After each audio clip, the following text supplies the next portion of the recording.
okay, let's just put it like this. We're going to keep it honest here. Okay. Who would you say, and no particular number, but who are some of the most underperforming bands that you think, you see them and you say, you know what, man, just every time you see them, you expect something, but then they always miss the mark. You're shaking your head. You know what I'm talking about. Because you might be mad when I say this. I promise you I won't be. The world fame. I hear you. I'm not mad. I'm not mad at all. Grambling. And it hurts my heart when I see it because, like I said, I used to go to the State Fair Classic, and that's between Grambling and Prairie View for the people that don't know in Dallas, Texas. And I was in awe of Grambling when I first saw them, and awe of PV as well. So to see just oh man, I don't know. I don't know what's going on with them. I really don't. I really don't, because I hold them as a high regard. They're the world fame. They're the world fame, man. Yeah. So I don't know what's going on there. I don't know if it's recruiting. I don't know if it's teaching.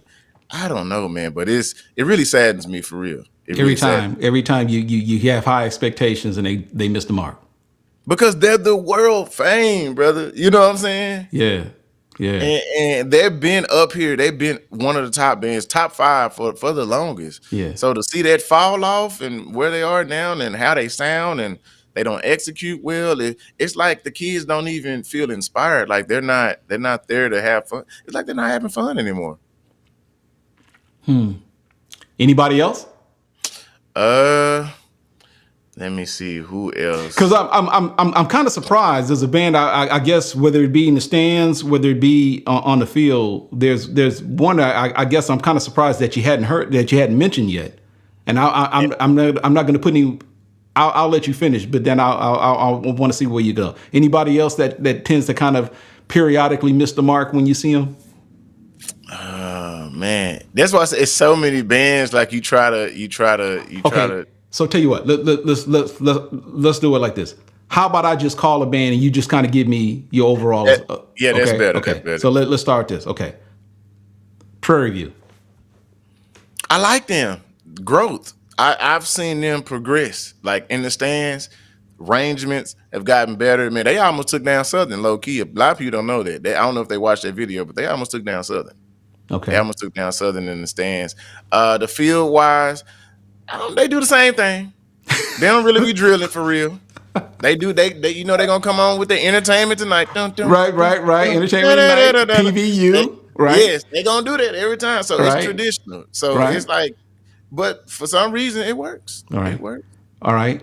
Bethune-Cookman. Man, I hate I didn't say them on the field, man. Have you seen them on the field? I was surprised you didn't. Yeah, that's why I said it's so many bands. Right, brother. it's so many. It's right, so many right, bands right. for me to just, that's why I said I had to put FAMU in there. I had Bethune-Cookman, man. They kill it on the field. In the stands, trash. Really? Just yeah, man. They don't give it to me, and because they have the numbers, and it's like, come on, y'all got the sound. I just don't. I'm tired of that. Go Tide. They do the same songs too. Hey man, go Wildcats. Oh my God. I love it. It's traditional, but they do the same thing all the time. They get boring sometimes. Let me tell you something. I personally believe, and this is just me, I personally believe that fight song, I guess that's their fight song, that's probably one of the most iconic HBCU fight songs there. I mean, dude, it's infectious. So I got to give it to them in that regard. But it's boring. It's boring, though. I hear you. Tennessee State. Oh, man, the Aristocrats, Grammy Award winning. Yeah. You got to put some respect on their name, bro, because I believe they are like the first HBCU marching band. They won a Grammy. They won a Grammy. They won a Grammy, man. Okay. And that, I don't know if you checked out that album, but that album was awesome. I haven't. So with Tennessee State, how do you assess their field shows versus how they perform in the stands? I forgot about that. They're a good band too, as well, man. They have definitely progressed. So like, they're not bad at all. Like, I enjoy them as well. Okay. When I do get to see them, I saw them in person too. They sound amazing. Norfolk State. How did I forget about that? That's why I said, bro, it's so many. Look, literally one of my favorites, and this is just my opinion. Like I said, I don't think they get enough credit for what they do. Right. I think probably one of the most underrated bands out there. But I mean, but they're upper echelon. But I don't think they get enough recognition, nor do they come up in the conversation enough of what they do. That man, Norfolk. When I say sound, Yeah, execution, yeah. man, I remember the first time hearing them, I was just like, "What? Where's this coming from?" Yeah, Like y'all can sound like this? Like the trumpets can cut through like this, and and that's one thing I'm big on trumpets. right, Trumpets cut through it, just the sound of it. Like right. it has a very, like I would say, it has a very corp style mixed with a show style, Okay. But I feel like that's why a lot of people don't really be like respecting them like that, especially the swag people in the South. Yeah. They don't be like, y'all acting like white people, y'all in corporate, but I feel like it's cool. Yeah, I'm yeah. See, and I think for people who've actually said, you say you've actually heard people say that. Yeah. See, right all the time. Right, and I think you need to respect, because we all, because we know that there are probably some bands that tend to kind of mirror, or they'll kind of like, take some things that they see from other bands, especially band programs that are up and coming, right? But I think at the same time, you kind of have to respect a band for what they bring to the table traditionally, because that's what makes them different. And I think that may be one of the things that people don't necessarily respect enough. Respect the band for what it is, instead of trying to compare it to somebody who's got a completely different style. And then sometimes trying to compare apples to oranges is just not really a fair comparison. Okay, this is true. Let me couple of more D1 bands, and then we'll go to D2. All right. Okay. South Carolina State. They're growing on me. Mm-hmm. They're growing too, so it appears, huh? Yeah, man. They just had with one what is it, 803 Fresh. They were just featured on a Boots on the Ground. That's a big thing right now. So shout out to them, man. That was awesome. But they have some good arrangements. I saw their battle against Norfolk last year, and it was good. Like they had some pieces. They did. They're on the come up. They're on the come up. I like what I hear from them. All right, and then finally, Alabama A&M.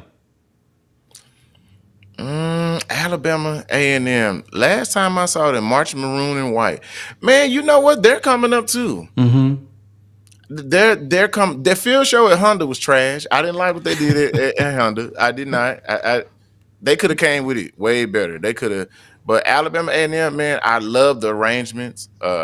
The sound is getting there as well. Like you seeing their progression. Like as I keep doing this, I see bands just progress. Right. So I don't have really nothing bad except the field show to say about them. Okay. So let's talk about some of the D2 bands. The biggest one I think is, what about Miles? Miles, man, they fell off. Miles fell off, bro. Wow, isn't that something? Yeah. Because at one point, man, they were coming with the heat at one point. Bruh, I remember when I first heard of them, 07, they had that Dirty Diana. Exactly. I don't know if you remember that Dirty Diana. I do remember 07. I do. Yes. So that was the Miles that I'm used to. Where they at now, I don't know what they doing. So let me ask you this. So when you talk to these band directors, why do you think something like that? What's the result of that? Where a band could be so popular and they're just constantly on the uptick, but then something happens, and then before you know it, they're not what they used to be. It's your musicians. It's your musicians, man, because different classes have different, like, I guess, different talent. You know what I'm saying? It's your talent. It really is your talent, because everybody's not like that. You know what I'm saying? Like when it comes to music, and me being a musician, I know that because I play with different musicians all the time. And you can hear if people got it or if people don't got it, if people practice their craft, if they don't practice their craft. So I feel like sometimes, like the golden years, some bands have golden years because they have a really good recruiting class, they have really good talent, really good readers, and they can execute, And then some years it's not there. It's not there. Okay.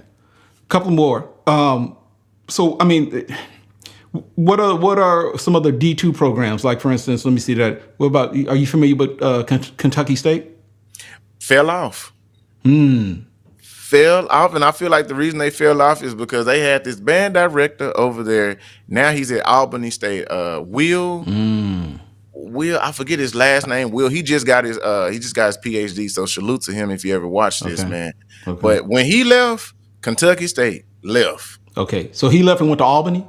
Yes. Okay, He's so the now is head band Albany on the director. come up? Yes. They're being Okay. featured at the National Battle of the Bands, man. They just got the invite. So I'm so excited for Will, and I'm so excited to see his program like for the first time in person. So once again, it's amazing what one band director can do. Isn't that something? Man, look, it's always that one, man. I mean, leader's a man.